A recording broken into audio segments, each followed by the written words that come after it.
देखिए, किसी भी एग्ज़ाम्स की प्रिपरेशन करने के पहले उसके प्रीवियस ईयर क्वेश्चन पेपर्स का एनालिसिस करना बहुत ज़्यादा ज़रूरी होता है, ताकि हम उस एग्ज़ाम्स के पैटर्न को समझ पाएँ। आज हम आपके लिए जो लेके आए हैं आरपीएससी जेईई का जो एग्ज़ाम है, उसमें कॉन्स्टिट्यूशन का जो पेपर है उसी का एनालिसिस लेके आज हम आपके सामने आए हैं। कॉन्स्टिट्यूशन में किस पार्ट से कितने नंबर ऑफ क्वेश्चंस पूछे गए हैं, ये पूरा एनालिसिस आज इस वीडियो में आपको बताया जाएगा। 2013 में कौन से पार्ट से कितने क्वेश्चंस आए थे, 19 में कौन से पार्ट से कितने क्वेश्चंस आए थे, 23 में क्या पूछ सकते हैं सिलेबस को लेके, और क्या सिलेबस था 13 में, 19 में और 23 में, ये सारी जानकारी लेके आज हम इस वीडियो में आपके सामने आए हैं। नमस्कार आप सभी को, मेरा नाम दीपक सोनी है और मैं समत्व लीगल इंस्टीट्यूट से आपके लिए ये एनालिसिस लेके आया हूँ। समत्व लीगल इंस्टीट्यूट जो है place for all state judicial services examinations है। यहाँ पर हम आपका ऑनलाइन और ऑफलाइन मोड में दोनों तरीके से आपकी प्रिपरेशन करवाते हैं एग्जाम्स को लेके, और अधिक इंफॉर्मेशन के लिए आप हमसे कांटेक्ट कर सकते हैं। चलिए देखते हैं कि जेईई का जो 2013 है, 19 है और 2023 है, इन तीनों का जो सिलेबस जारी किया था आरपीएससी ने, वो एग्जैक्ट सिलेबस जो है वो सेम है। लेकिन आप यहाँ पर इस वीडियो में ऑब्जर्व करेंगे कि जो नंबर ऑफ क्वेश्चंस पूछे गए हैं वो किन किन एरिया से पूछे गए हैं। देखिए, हम 2013 का जो पेपर है वो देखते हैं कि पॉलिटी से 5 क्वेश्चंस पूछे गए हैं। उसके बाद प्रीएम्बल आता है, वहाँ से 2 क्वेश्चंस पूछे गए हैं। सोर्सेज से 1 क्वेश्चन पूछा गया है। सिटीजनशिप से भी 1 क्वेश्चन पूछा गया है। फंडामेंटल राइट से 33 क्वेश्चंस पूछे गए हैं, उसमें से लगभग 3 से 5 केस लॉस पूछे गए हैं। डीपीएसपी से 7 क्वेश्चंस पूछे गए हैं। फंडामेंटल ड्यूटीज से 2 क्वेश्चन, पार्लियामेंट से 17 क्वेश्चंस और उसी के साथ में अटॉर्नी जनरल से 3 क्वेश्चंस। ठीक है, president 3 questions, vice president 2 questions, supreme court से 12 क्वेश्चंस पूछे गए हैं। सुप्रीम कोर्ट में सारी चीज़ें जो हैं आपको पूरा इन डिटेल पढ़ना पड़ेगा। हाई कोर्ट से भी इन लोगों ने 8 क्वेश्चंस पूछे हैं। उसके बाद में जितने भी लैंडमार्क जजमेंट्स हैं, ठीक है, उन जजमेंट्स कितने नंबर ऑफ बेंचेस, मतलब जो मेंबर्स थे उन लोगों ने, कितने मेंबर्स ने उसको पास किया था, और उसमें चीफ जस्टिस जिनके जो कोर्ट्स हैं जो उन्होंने बोले थे वो उनके नाम भी पूछे गए हैं। रिट्स जो है 5 क्वेश्चन रिट्स से पूछे गए हैं। गवर्नर और स्टेट लेजिस्लेचर से 3 क्वेश्चंस पूछे गए हैं।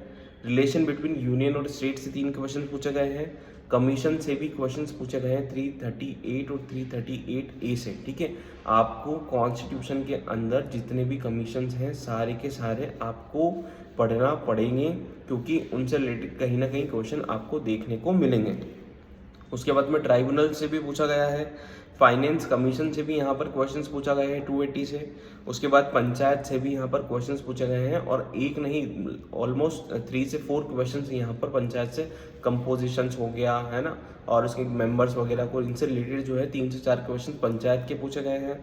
उसके बाद में इमरजेंसी 352 और फाइनेंशियल इमरजेंसी जो 360 है वहाँ से भी क्वेश्चंस पूछा गया है। अमेंडमेंट आर्टिकल 368 वहाँ से भी क्वेश्चंस पूछे गए हैं। कमिटीज़ देखिए, फिर से क्वेश्चंस 2 क्वेश्चंस कमेटी को लेके पूछे गए हैं, लेकिन इस बार जो कमिटीज़ हैं वो पार्लियामेंट्री कमिटीज़ हैं, वहाँ से भी क्वेश्चंस पूछे गए हैं। उसके आगे हम देखते हैं तो शेड्यूल नंबर 8 से क्वेश्चंस पूछे गए हैं।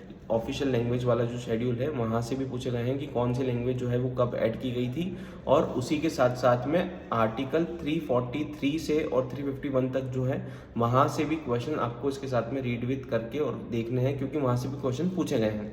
अच्छा, इन्होंने शेड्यूल नंबर 1, 2 और 3 से भी एक आध क्वेश्चन 2013 में पूछा है। उसके बाद हम देखते हैं शेड्यूल नंबर 7 में जो यूनियन लिस्ट, स्टेट लिस्ट और कॉन्करेंट लिस्ट है, वहाँ से भी इन्होंने कम से कम 7 क्वेश्चंस पूछे हैं।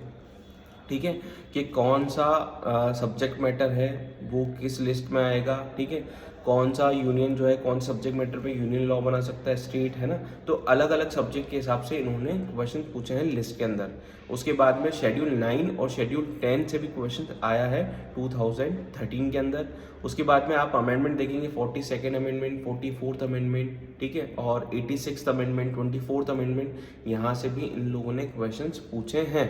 ठीक है, यहाँ से भी अब 3 से 4 क्वेश्चन आपको देखने को मिल सकते हैं। उसके बाद special provisions related to Manipur एक क्वेश्चन पूछा था। फिर 392 से भी यहाँ पर इन्होंने क्वेश्चन पूछा है। पब्लिक सर्विस कमीशन से भी क्वेश्चन पूछे।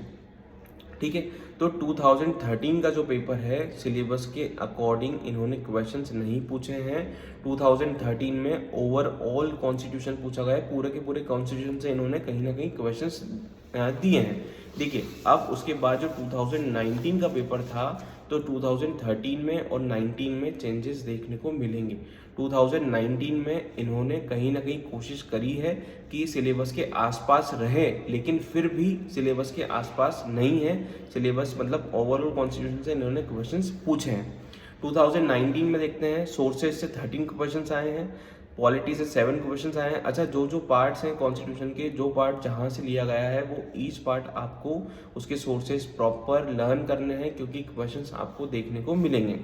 प्रीएम्बल से 7 क्वेश्चंस पूछे गए हैं। प्रीएम्बल में केस लॉज भी पूछे गए हैं, अमेंडमेंट पूछे गया है, कौन सा वर्ड कब ऐड किया गया था ये पूछा गया है, कहाँ मतलब कैसे क्या सीन है प्रीएम्बल का पूरा इन्होंने क्वेश्चंस पूछे हैं। उसके बाद आर्टिकल 1 से लेके 4 के बीच में भी आपको 2 क्वेश्चंस देखने को मिलेंगे। अब देखिए यहाँ पर कि लास्ट पेपर में हम देखते हैं कि फंडामेंटल राइट से 33 क्वेश्चंस पूछे गए थे 2013 में। अब यहाँ पर फंडामेंटल राइट से अप्रॉक्स 48 से 50 क्वेश्चंस इन्होंने यहाँ पर पूछे हैं। और आप साथ साथ में देखेंगे कि 18 से मतलब 18 से 20 आप मान लीजिए कि 18 से 20 केस लॉज भी इन्होंने यहाँ पर पूछे हैं 2019 के अंदर। डीपीएसपी से अगर आप देखते हैं तो 16 क्वेश्चन जो है वो डीपीएसपी से मिले हैं, सुप्रीम कोर्ट से 15 क्वेश्चन मिले हैं, हाई कोर्ट से 7 क्वेश्चन मिले हैं, रेट से आप देखते हैं तो 2 से 3 क्वेश्चन आपको रेट से मिलते हैं। अटॉर्नी जनरल का तो इन्होंने ऐसा था 2019 में कि 5 एकदम सीक्वेंस में क्वेश्चन दे दिए अटॉर्नी जनरल के, सीधे सीधे 5 क्वेश्चन। और इमरजेंसी से देखने को मिले हैं, अमेंडमेंट से भी देखने को मिले हैं।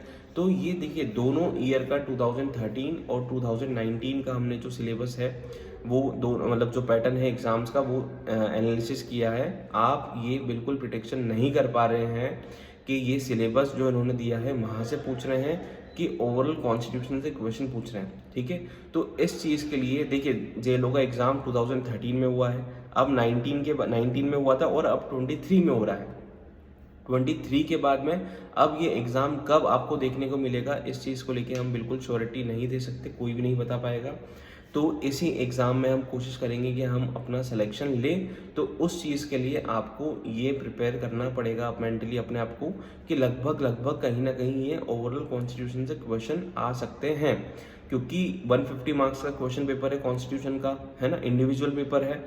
कट ऑफ भी कॉन्स्टिट्यूशन के अंदर हाई जाएगा, तो आपको ओवरव्यू कॉन्स्टिट्यूशन का लेना ही पड़ेगा ताकि कॉन्स्टिट्यूशन के पेपर में आपसे चूक ना हो और आप पूरा का पूरा पेपर अटेम्प्ट कर पाएँ और मैक्स टू मैक्स क्वेश्चंस आपके सही जाएं। ठीक है, इसके लिए आपको लगभग क्योंकि 2013 और 19 के आप पेपर जो एनालिसिस किया है उसमें आप ये बिल्कुल श्योरिटी नहीं दे सकते कि सिर्फ जो इन्होंने दिया है उससे ही ये क्वेश्चन पूछेंगे। ठीक है, तो आप जो है पूरा कॉन्स्टिट्यूशन प्रिपेयर कीजिए और जो मेजर पार्ट जो उन्होंने सिलेबस में दिया है supreme court, high court, writ jurisdiction, fundamental rights, ये तो आपको एकदम इन डिटेल पढ़ना ही पड़ेगा। मैक्स टू मैक्स जितने ज़्यादा से ज़्यादा हो सके उतने ज़्यादा से ज़्यादा आप जो है डेली ऑब्जेक्टिव लगाइए कॉन्स्टिट्यूशन के। ठीक है, बाकी और CPC, CrPC, evidence, limitation, interpretation, इनके जो सेकंड और थर्ड पेपर है इसका एनालिसिस का वीडियो भी हम आपके लिए लेके आएंगे ताकि आपको ज़्यादा से ज़्यादा इन्फॉर्मेशन इस एग्ज़ाम से रिलेटेड मिल सके। Thank you so much.